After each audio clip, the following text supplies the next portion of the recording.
Diesel versions of the BMW X2 are equipped with either a 3-cylinder 1.5-liter B37 engine or, for most versions, a 4-cylinder B47 engine. All engines have a light alloy cylinder block with cast iron liners. Timing chains are located on the flywheel side. Fuel system from Bosch with injection pump CP 4.1. Electromagnetic or piezoelectric injectors are the same for the 190 horsepower versions. And 231 horsepower. The 25D version is always equipped with double supercharging. There are real 2 turbines, and not just one twin scroll type. There are also twin supercharged modifications 18D and 20D. They are designated as B47D. We will say a few words about them. All B37 and B47 engines appeared in 2014, i.e. 3 years before the appearance of the X2 model. As for the B47 engine, it is actually based on the N47 engine. There are many common parts in the crank group: timing drive. The balancer shafts and camshafts are the same. The 3-cylinder B37 is simply an engine from which one cylinder has been taken away. Even the scheme with the balancer remains very similar. There is one balancer shaft, which is driven from the crankshaft by a helical gear. All versions of the B37 and B47 have swirl flaps in the intake. The EGR system of these engines is dual circuit. One tube sends exhaust gases directly into the intake manifold closer to the valves, naturally through the radiator. The second circuit sends gases into the intake tract in front of the turbine and further through the intercooler. Therefore, such engines will be very sensitive to the quality of fuel combustion. It burns worse. There are more problems with the cleanliness of the intake. With the swirl flaps and their separation, the EGR valve on these engines, for longitudinal installation, was noted to jam at very low mileage, up to 50,000 kilometers. They were replaced en masse under warranty. Sticking the EGR valve open hardly prevents these engines from starting, but power is greatly reduced. There is less air in the intake. But what's most unpleasant is that hot exhaust gases, which are sent uncontrollably into the plastic intake manifold, easily melted, leading to the formation of holes and even fire. We probably shouldn't have scared you. There were no such cases on the B37 and B47 engines for transverse installation, because such engines immediately received an improved EGR valve. But on longitudinal B47s, melting of the intake sometimes still occurs. These diesel engines also do not have a separate relay for glow plugs. This unit has been moved to the engine control unit. Often the leaking cooling system flange on N47 engines was removed. Let us remember that it comes out of the cylinder head and is located under the intake manifold. For B37 and B47, this flange, 1111-8-500-11-205, is different and located lower, screwed to the channel coming out of the cylinder block. I would like to believe that it will be more durable. We have already mentioned the B47D engines. This is an even deeper update. These versions even have a different crankshaft, a controlled pump. It is hung with vacuum tubes and electric vacuum valves, 2 thermostats. All parts of the fuel system are new, except for the regulator on the fuel injection pump. In general, the B47D engine is even less similar to the B47 than the N47 is similar to the first B47. Such transverse engines appeared sometime in 2019. By the way, the twin-turbo and upgraded B47 is called the B47 E. It is more unified with a less powerful B47D. Their lower small turbine is without geometry. The upper is a larger turbine with controlled geometry. All twin-turbo B47s have an advanced vacuum system with pipes and solenoid valves that control turbo shifting and geometry. But in the original twin-turbo B47, both turbines have a geometry with electromechanical servos. And the exhaust manifold is separate. The turbines are simply bolted to it. In general, while the B37 and B47 engines tend to be bothered by a complex environmental system, the service life of timing chains is not impressive. They can rustle already after 150,000 kilometers. There are complaints about the turbines. They started whistling even during the warranty period. There are cases of deformation of turbine blades in winter due to, believe it or not, ice. The torsional vibration damper pulley, 1123-8-588-866, 1123-8-600-2800, 1123-9-888-682, lasts about 150,000 kilometers, costs from $350 even from replacement manufacturers. And the prices for the original are many times higher. However, total mechanical failures do not occur. These diesel engines easily run more than 400,000 kilometers. There's no talk of major repairs. sDrive 18i, B38 A15 A 140 horsepower, sDrive 20i, B48 A20 A 192 horsepower, xDrive 20i, B48 A20 A 192 horsepower, xDrive 25i, B48 A20 A, B42 S20 A, B46 A20 B 231 horsepower, xDrive 25e plug-in hybrid, B38 A15 A, M35i, B48 A20 E 306 horsepower. We'll also tell you about the gasoline engines of the BMW X3 in one fell swoop. Moreover, the modular story continues here. There are 3 and 4 cylinder engines of 1.5 and 2.0 liters. Their markings are, respectively, B38 and B48. These engines also debuted in 2014 and slowly replaced the N20 Turbo 4. It was these engines that immediately appeared on the front-wheel drive, i.e. with transverse installation of the power unit platform. These engines have a light alloy cylinder block with a closed cooling jacket. A new anti-friction coating has been applied to the surface of the cylinders, which so far does not cause concern and serves without problems. The timing chain is located on the flywheel side. On the same side is the oil pump drive chain. While the timing chain of the B48 motor lasts much longer than that of the N20, I would like to believe that they will have to be changed closer to 200,000 kilometers. The cylinder head has a valvetronic system. Moreover, the intermediate shaft is located along the edge of the cylinder head and not inside between the camshafts. The valvetronic servo motor, 1137 8652 738, sticks out from the side. For the B38 and the B48 engine for transverse installation, the intercooler is air-cooled, i.e. installed in front of the main radiator, whereas the B48 for longitudinal mounting has a liquid-cooled intercooler and is inserted directly into the intake manifold in close proximity to the intake valves.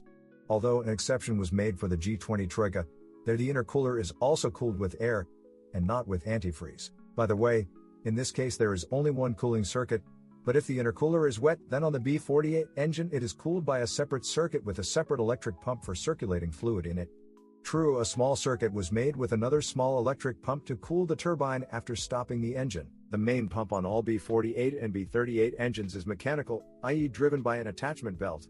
Such a pump is much cheaper than the electric one that the N20 motor had. The pump of the B38 and B48 engines is attached to the engine block through a bracket to which the antifreeze supply and discharge pipes are connected. In the longitudinal version of the B48, this bracket is docked directly to the cylinder block and connected directly to the cooling jacket. The cooling system of the B38 and B48 engines has not yet been identified. For comparison, in the B48 for transverse installation on all F-series bodies, the pipe 17,129,845,173 from the expansion tank to the cylinder head bursts. Fuel injection is, of course, direct. The fuel injection pump is driven from the exhaust camshaft cam and pumps fuel into a common ramp, which is attached and, as it were, covers all the injectors. So far, there have been no complaints about fuel injection in the B38 and B48 engines. A curious feature of the B38, B48 engines, as well as the B37 and B47 diesels. The vacuum pump is located, where do you think? Correct, it is combined into one housing with an oil pump, i.e. this entire assembly is located in the pan under the crankshaft. These combo pumps are different for gasoline, 1141 8631 810, and diesel, 1141 8513 756. The engines, no problems have been identified with them. On these engines and specifically on the BMW X2, the tank ventilation valve, 1397 614 013, may be malfunctioning, i.e. fuel vapors. It will have to be changed if an error appears in the vapor recovery system, and the engine jerks when the accelerator pedal is released and at idle speed. There have also been cases of loose closure of the wastegate, the wastegate valve, in the hot part of the turbocharger. At the same time the check engine lights up, errors appear in the boost control system and in the electromechanical actuator, 1165 8691 853, which opens and closes the damper. The presence of even a minimal gap under the wastegate is enough for this error to appear. But why the wastegate stops closing tightly is a question. Perhaps it and its axle are overheating and deformed. In any case, if there are problems with the boost, the wastegate needs to be checked carefully. Another area of risk is the right engine mount, 2211 8743 621. The original one costs $180. There are substitutes a little cheaper. The crankshaft damper pulley, 1123 8687 695, 1123 8669 098, is slowly getting old and is already starting to wear out and tear along the damper. This pulley was updated. At the beginning of 2019, a second revision with a new number was released. The cost of a pulley for 3 and 4-cylinder BMW X2 engines is impressive, $600-$800. There are no substitutes. Aisin Warner U881F, TG81SC 8-speed automatic transmission. UKL platform cars are equipped with a Japanese 8-speed automatic machine created by Aisin. This is a hydromechanical automatic, not a pre-selective. And this is a very common transmission. You will find it on Lexuses and Volvos, Volkswagens, Peugeots, and Citroens. For this transmission there is an oil change schedule, from 20,000 to 60,000 kilometers. Manufacturers provide different information on this matter. But the main thing is that Aisin, BMW, and other brands are moving away from the tradition of maintenance-free automatic transmissions. Toyota WS Type ATF is used for refueling. A partial replacement requires about 7 liters. This transmission is reliable. It does not yet appear in specialized repair shops. In general, it serves well. One of the recurring problems with the BMW X2 is a non-working rear left turn signal. There an incandescent lamp blinks, which manages to overheat its plastic socket. When overheated, the lampshade becomes deformed and seems to snap off the light bulb. The contact just disappears. What are they doing about it? If the car is still under warranty, then it is the dealer's problem. If the warranty issue cannot be resolved, then you can sharpen the deformed section of the socket holder so that the light bulb maintains contact. Even after the spring-winter period, breaks in the wires to the parking sensors occur. The wires break right next to the sensor. Let's take a look at BMW's front-wheel drive platform from below. At the front there are wishbones and McPherson struts. The levers are steel 31-12-6 879 844. Absolutely the same for all the models mentioned at the beginning, from new ones and Grand Tours, to Countryman and Clubman. The original lever assembly will cost $150, replacements from $60.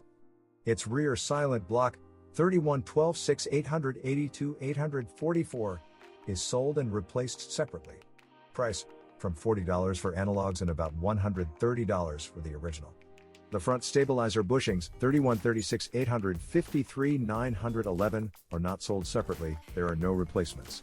The original stabilizer rods, 31-36 862 864, will cost $40. There are analogs for $10. The cost of original front passive shock absorbers, 31-36 888 333, is off the charts for a couple of $1,000s a piece, but there are substitutes on sale from well-known brands, up to $300 a piece. But the optional adaptive shock absorbers have no substitutes at all. 37-10-6 885 340. Original front wheel bearings, 31-26 874 443, cost up to $200. There are many replacements for $100. The rear suspension of the BMW X2 is also completely unified with all other vehicles on the UKL platform. There are 3 levers. You can buy the original front trailing arm silent block separately, 33-32-6 864 237, only $30, and replacements are even cheaper. The tie rods, 33-32-6 884 693 and 33-32-6 851 569, are very expensive original ones, but there are many replacements ranging from $30 to $150. Even silent blocks for them are already sold separately. Original rear wheel bearings, 33-41-6 851 589, will cost $300. Substitutes are 3 times cheaper. Rear shock absorbers, 33-56 888 464, cost between $80 and $170 each, while active shock absorbers, 37-10-6 885 338, can be purchased for $350.